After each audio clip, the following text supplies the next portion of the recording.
it seems like a lot more dealerships are being allowed the liberty to order your kits. Is that happening?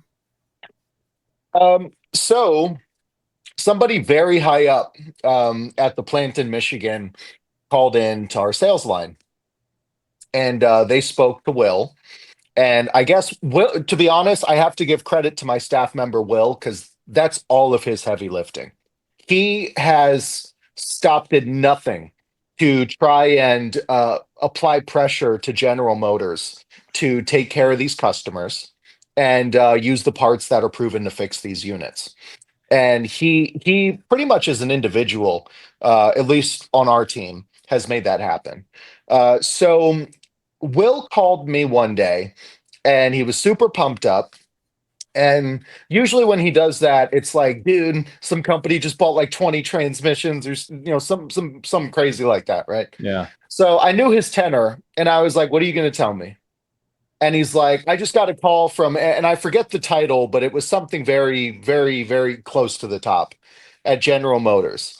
And I was like, oh, okay, are they finally suing me or what? And he was like, no, dude, they want to buy your kits. And I was like not the dealerships, like GM wants to buy the keys. Like, yeah, GM wants to buy them. And I was like, okay, well, I kind of doubt that's going to happen. I'm sure somebody's going to shoot down his goodwill, right? Yeah. So either way, I'm going to hide his name out of, because I don't know what would happen if I said his name. I don't want to cause problems for him. But somebody very high up sent out a mass email to clearly many dealerships. And after the day we had this conversation, about a week passed and we didn't hear anything. So I kind of just figured, he brought it up the chain. Someone told him to stick his you know what and his you know what and go you know what himself with it. And I just figured this wasn't going to go anywhere. And I forget what day of the week it was, but it was like a Tuesday or a Wednesday. We had like 20 something dealerships open up a wholesale account in one day. Well, that's very abnormal behavior. Yeah. Like we get maybe a dealer or two a week, dealership, and it was like 20 something in one day in an 8-hour window. That's a And lot. yeah, I was like, that's not organic behavior. Like some sort of, nuclear bomb figuratively went off at GM. And I was like, okay, well, this has got to be a 1 day thing. Like clearly that's not going to be, long term. And the next day, it was another similar number. And I was like, dude, we're at like 40, 50 dealerships. Like, how many dealerships can possibly be in the USA? Yeah. And it slowed down after that. But the point is, we're like 60 or 70 stores have reached out to us to start wholesale accounts. Now, I don't know who's paying for them, who's getting reimbursed for them. I don't know that deal. All I know is that dealerships everywhere, specifically in Oregon and Washington, but really everywhere, have been calling us to get these kits. And again, I don't know who's paying for what or what's going on, but they're using them. Yeah. So I think that if you're under warranty and you want GM to take care of you, I think those people should talk to Will because he has been able to make some sort of pretty radical progress. And I kind of just let him do what he wants. I don't really supervise him. But GM has started. Well, I'll put it this way: we have now shipped several hundred kits to GM dealerships, just GM dealerships, several hundred. Yeah. So 400 to 600, somewhere in there. That's a pretty big number. So clearly something's going on. Well, and I think, as much as I bash GM or whoever, everybody thinks I'm just completely negative.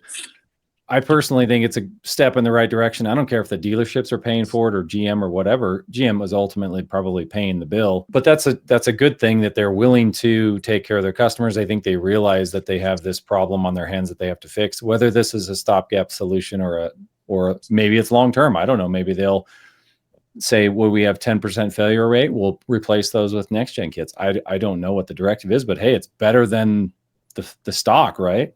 Yeah, so I want to address the people who trust in my message and listen to what I have to say. There's hundreds of thousands of people that watch these videos and are like, "This is super helpful.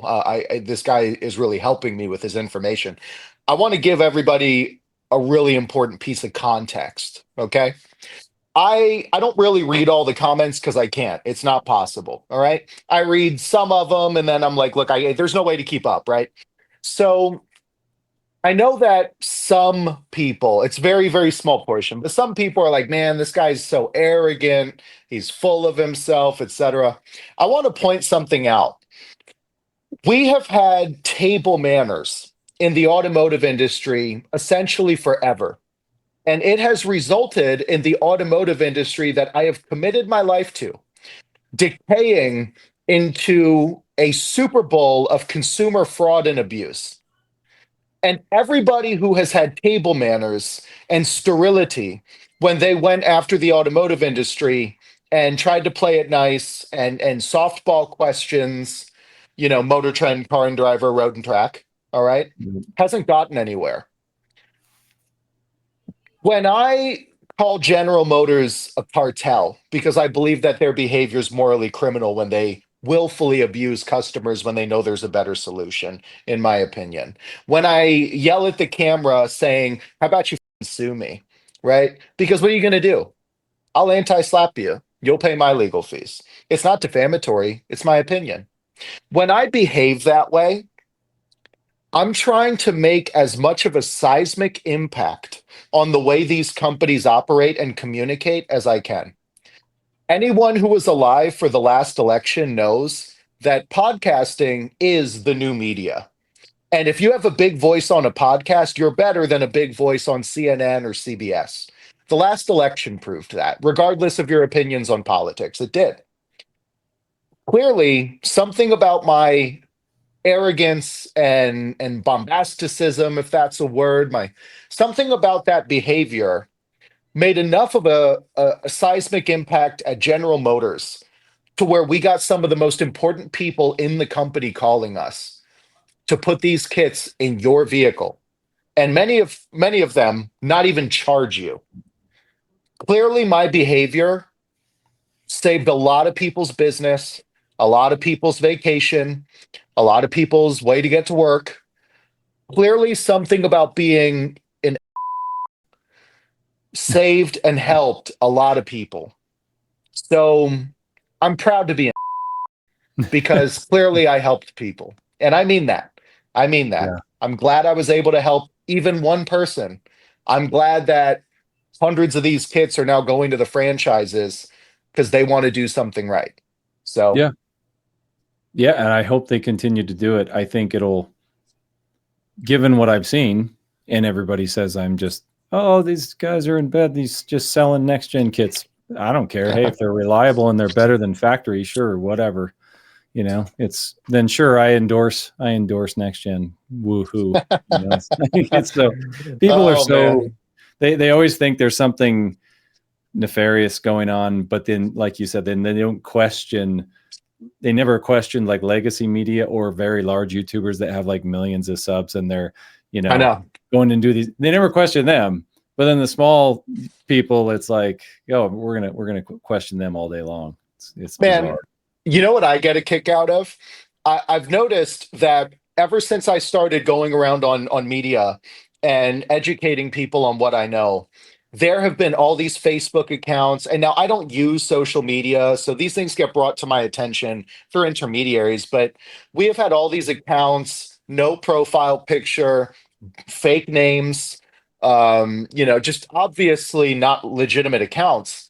Accounts made one day ago and their names like Yeah. Bob Smith, going in these groups and saying, oh, I bought next gen stuff. It doesn't work. Just wait on a dealer valve body or, go to this company that gets their parts from who knows where, whatever country, right? Like, oh, go there. They're the guys, right? And like any post where we get mentioned, they want to suppress us and point to somebody else you can give your money to. And that is very obviously the behavior of someone who's losing money. That's what that is, right? There's no reason to behave that way or to, sit there and make accounts all day just to say things that aren't true anonymously unless you're being paid. And nobody would pay you unless it was cheaper than the amount of money they're losing when people hear what I have to say. I believe, this is the reason that big pharmaceutical companies and big food companies don't want you to know who RFK Jr. is. If you want to watch the full interview, click right here.